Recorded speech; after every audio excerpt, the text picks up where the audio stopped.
का एक शांत सा गांव था जो कुहासे से ढकी पहाड़ियों और फुसफुसाते जंगलों के बीच बसा था। वही रहता था एक 12 साल का लड़का, एलियन। वह न तो बहुत ताकतवर था, न ही कोई बड़ा योद्धा, लेकिन उसमें कुछ खास था। एक जिज्ञासु मन और एक ऐसा दिल जो कभी हार नहीं मानता। हर साल गांव में रोशनी का उत्सव मनाया जाता था, जिसमें लियोरा की जादुई लालटेन जलाई जाती थी। कहा जाता था कि यही लालटेन गांव को अंधकार और बुरी शक्तियों से बचाती थी। लेकिन इस बार कुछ भयानक हुआ। लालटेन बुझ गई। गांव में अफरा तफरी मच गई। बुजुर्गों ने एक प्राचीन कथा सुनाई। केवल वही व्यक्ति जो दिल से शुद्ध हो, वो स्टार एम्बर को खोज सकता है। यही ज्वाला लालटेन को दोबारा जगा सकती है। पर वो एम्बर जंगल के सबसे खतरनाक हिस्से, फॉरेस्ट ऑफ मर्मर्स, यानी फुसफुसाहटों के जंगल में छिपा था। कई योद्धा पीछे हट गए। तभी एलियन आगे आया। तू?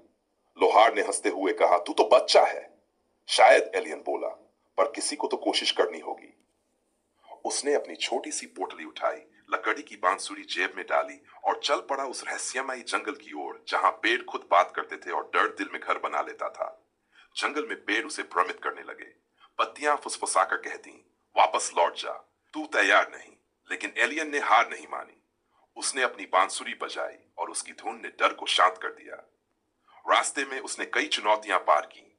झील के किनारे रोती आत्मा, पत्थरों से बने पहरेदार और एक विशाल छाया जो हर झूठ बोलने वाले का रास्ता रोकती थी।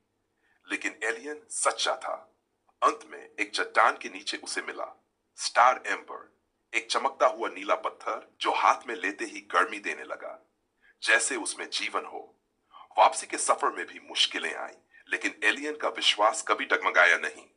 जब वो गांव लौटा और उसने एम्बर से लालटेन को छुआ, तो पूरी घाटी रोशनी से जगमगा उठी।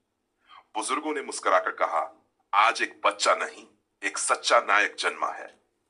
और तभी से एलियन की कहानी हर उत्सव में सुनाई जाती है, उस नन्हे योद्धा की जो दिल की ताकत से अंधकार को हरा आया।